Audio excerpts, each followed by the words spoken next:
Hello everyone, आप सभी का स्वागत है सारथी इंस्टीट्यूट ऑफ लॉ के यूट्यूब चैनल पर। आजकल एक मुद्दा बहुत चर्चा में छाया हुआ है। ऑनरेबल सुप्रीम कोर्ट ने रिसेंटली एक जजमेंट प्रोनाउंस किया है जिससे हमारे समाज के एक बहुत ही अभिन्न अंग, हमारे डोगेश भाई, बहुत दुखी हैं। क्या है वो जजमेंट, उसके अंदर क्या सुप्रीम कोर्ट ने बोला है और उसका क्या असर पड़ेगा हमारे डोगेश भाई पर, तो आइए आज के इस वीडियो में हम ये समझने की कोशिश करते हैं। मंडे यानी कि 11 अगस्त को टाइम्स ऑफ इंडिया के डेली एडिशन के अंदर एक आर्टिकल आता है जिसका टाइटल था city haunted by stress kids pay price, जिसके अंदर टाइम्स ऑफ इंडिया ने यह बताया था कि किस तरीके से जो गली के आवारा कुत्ते हैं, स्ट्रे डॉग्स हैं, उनके लोगों को अटैक करने के, बाइट करने के और उससे फिर रेबीज फैलने के इंसिडेंट्स बहुत ज़्यादा हो रहे हैं। और इस चीज़ पर सुप्रीम कोर्ट ने अपना इनहेरेंट जुरिसडिक्शन एक्सरसाइज करते हुए सो मोटो कॉग्निजेंस लिया और ये मामला पहुंचा सुप्रीम कोर्ट के अंदर। ऑनरेबल सुप्रीम कोर्ट की बेंच, जिसके अंदर थे हमारे honourable justice J B Pardiwala and honourable justice R Mahadevan, उन्होंने उस टाइम्स ऑफ इंडिया का जो आर्टिकल था उसके ऊपर सो मोटो कॉग्निजेंस लिया और उन्होंने कहा, यह ऑब्जर्व किया कि ये जो सिचुएशन है कि डॉग्स अटैक कर रहे हैं लोगों को और खास करके जो छोटे बच्चे हैं या जो एजेड लोग हैं उन पे ज़्यादा अटैक हो रहे हैं और फिर उस अटैक की वजह से जो इंजरीज उनको हो रही है या अल्टीमेटली रेबीज की जो परेशानी आ रही है बहुत फैल रही है और ये सिचुएशन बहुत ही सीरियस है और इस सिचुएशन के ऊपर कुछ ना कुछ इमीडिएट स्टेप्स लेना बहुत ज़रूरी है। ड्यूरिंग द हियरिंग एक आर्गुमेंट और उठा कि क्यों ना जितने भी डॉग्स हैं उनको पिक करके उनका स्टरलाइजेशन करके और दोबारा उनको लोकेलिटी में छोड़ दिया जाए, तो क्या ये लॉजिकल है? तो ऑनरेबल जस्टिस जेबी पार्डीवाला ने इस आर्गुमेंट को सरासर नकार दिया कि ये बिल्कुल इलॉजिकल और एब्सर्ड आर्गुमेंट है। और जो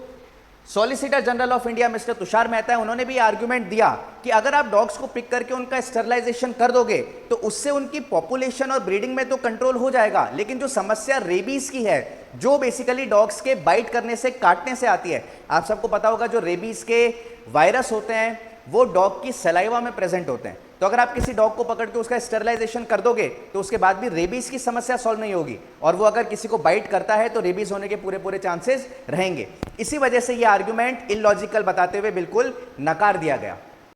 तो आइए हम देखते हैं कि ऑनरेबल सुप्रीम कोर्ट ने इस मैटर के अंदर क्या क्या डायरेक्शंस या क्या क्या गाइडलाइंस इशू करी हैं। तो देखिए, state of NCT of Delhi and municipal corporation of Delhi, जो भी आपके एनसीटी दिल्ली के अथॉरिटीज है और म्युनिसिपल कॉर्पोरेशन ऑफ दिल्ली है, उसको हमारे ऑनरेबल सुप्रीम कोर्ट ने ये डायरेक्शन इशू करी है कि आप एक डॉग शेल्टर सेटअप करें जल्दी से जल्दी और उसके क्रिएशन की जो रिपोर्ट है वो सबमिट करें विद इन 8 वीक्स, यानी 8 हफ्ते का टाइम दिया गया है इन अथॉरिटीज को कि वो जल्दी से जल्दी डॉग शेल्टर को सेटअप करें और वो क्रिएट हो गया है, एस्टेब्लिश हो गया है, ऐसी एक रिपोर्ट ऑनरेबल सुप्रीम कोर्ट के अंदर सबमिट करें। अब आपका ये जो शेल्टर होगा डॉग्स के लिए, उसके अंदर सफिशिएंट और एडिक्वेट स्टाफ होना चाहिए जो वहां जिन डॉग्स को डिटेन किया जाएगा उनकी अच्छे से केयर कर सकें और उनके इम्यूनाइजेशन और स्टरलाइजेशन का काम भी कर सकें। साथ ही साथ वहां पे सीसीटीवी कैमरा भी इंस्टॉल किए जाएंगे जिससे स्ट्रिक्टली मॉनिटरिंग की जा सके कि अनऑथराइज तरीके से उनका रिलीज या रिमूवल तो नहीं किया जा रहा वहां से। और एक बार जो डिटेन वहां पे डॉग्स हो गए उनको दोबारा पब्लिक प्लेसेस पे, स्ट्रीट्स के अंदर दोबारा नहीं रिलीज किया जाएगा। इसी के साथ ऑनरेबल सुप्रीम कोर्ट ने यह भी कहा कि ये एक प्रोग्रेसिव एक्सरसाइज है और समय के साथ हमें और ज़्यादा शेल्टर्स की ज़रूरत पड़ेगी डॉग्स के लिए। तो इनिशियली 6 से 8 हफ्ते के अंदर अथॉरिटीज़ इतने शेल्टर्स क्रिएट करें कि उसके अंदर 5000 के आसपास डॉग्स को एक साथ डिटेन किया जा सके। साथ में सुप्रीम कोर्ट ने यह भी कहा कि अथॉरिटीज़ चाहें तो एक डेडिकेटेड फोर्स इस काम के लिए, यानी कि स्ट्रे डॉग्स को पिक करने के लिए और शेल्टर के अंदर डिटेन करने के लिए अपनी एक डेडिकेटेड फोर्स भी क्रिएट कर सकते हैं, बना सकते हैं। और अगर कोई भी इंटरफेयर या इंटरवीन करता है इस काम के अंदर तो इसे एक तरीके से कंटेम्प्ट ऑफ कोर्ट माना जाएगा और उस पर स्ट्रिक्ट लीगल एक्शन लिए जाएंगे। कोर्ट ने यह भी क्लैरिफाई किया है। इसी के साथ साथ कोर्ट ने यह भी कहा है कि हम इस ऑर्डर से, इस जजमेंट से ये क्लैरिफाई करना चाहते हैं, ये एक ट्रस्ट, कॉन्फिडेंस हमारे लोगों में क्रिएट करना चाहते हैं कि वो सड़कों पे खुलेआम आराम से घूम सकें, उन्हें डर नहीं हो कि वो किसी भी गली से गुजरेंगे, कहीं पब्लिक प्लेस पे जाएंगे और उन्हें कोई स्ट्रे डॉग काट लेगा। तो ये उनमें फेथ और कॉन्फिडेंस इंस्पायर करना, ये हमारा काम है और इस ऑर्डर से हम ये करें। इसी के साथ सुप्रीम कोर्ट ने ये भी डायरेक्शन दी है कि अथॉरिटीज जब भी किसी स्ट्रे डॉग को पिक करेंगे तो उन्हें इसका एक रिकॉर्ड मेंटेन करना है कि उन्होंने कौन सी लोकेलिटी से, कौन से एरिया से डॉग को पिक किया है और किस शेल्टर के अंदर उन्होंने उसको डिटेन किया है। इसका एक रिकॉर्ड बनाना बहुत जरूरी है और अगर कोई भी डॉग एक बार डिटेन कर लिया गया है, उसे पिक करके डिटेन कर दिया गया है, तो दोबारा वो पब्लिक प्लेस में, स्ट्रीट पे या लोकेलिटी पे रिलीज नहीं किया जाएगा और अगर कोई ये करता है तो उसके अगेंस्ट में स्ट्रिक्ट लीगल एक्शन लिए जाएंगे। सुप्रीम कोर्ट ने ये क्लैरिफाई किया है अपने इस डायरेक्शंस के अंदर। इसी के साथ साथ सुप्रीम कोर्ट ने यह भी कहा है अथॉरिटीज को कि आप 1 हफ्ते के अंदर अंदर एक हेल्पलाइन नंबर इशू करेंगे जिसके ऊपर अगर कोई भी विक्टिम है जिसको डॉग ने बाइट किया है, स्ट्रे डॉग ने बाइट किया है, तो उस हेल्पलाइन नंबर पे वो कंप्लेंट कर सकता है और कंप्लेंट करने के विद इन 4 आवर्स वहां पे आपकी टीम जाएगी और उस स्ट्रे डॉग को कैप्चर करके डिटेन कर लिया जाएगा। बाद में उसको रिलीज नहीं करेंगे और वो अथॉरिटीज जो भी मेडिकल फैसिलिटीज हैं उनको भी इन्फॉर्म कर सकते हैं कि यहां पर एक विक्टिम है जिसको डॉग बाइट हुआ है और उसको नेसेसरी जो भी ट्रीटमेंट है वो टाइम पे मिल सके। और इसी के साथ कोर्ट ने यह भी कहा है कि जो कंसर्न अथॉरिटीज है वो डिटेल इंफॉर्मेशन पब्लिश करें